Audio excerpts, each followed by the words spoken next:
నిన్న చూశాను ఎంప్లాయీస్ని చూస్తే కడుపు నిండిపోయింది నాకు.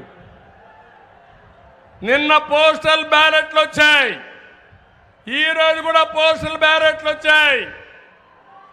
అవినీతి డబ్బులు పంచడానికి వైఎస్ఆర్ కాంగ్రెస్ వాళ్ళు వెళ్తే చీకొట్టి వాళ్ళు ఇచ్చిన డబ్బులు తీసుకోకుండా ఒంగోలు అయితే మన క్యాంపు దగ్గరికి వచ్చి ఈ దుర్మార్గులు 5,000 ఇస్తున్నారు, మేము చీకొట్టాం, నేను 10,000 ఇస్తున్నా, మీ పార్టీకి ఖర్చు పెట్టి గెలిపించామని ఒక మహిళ చెప్పిందంటే ఏం తమ్ముళ్ళు అర్థమైందా సీను?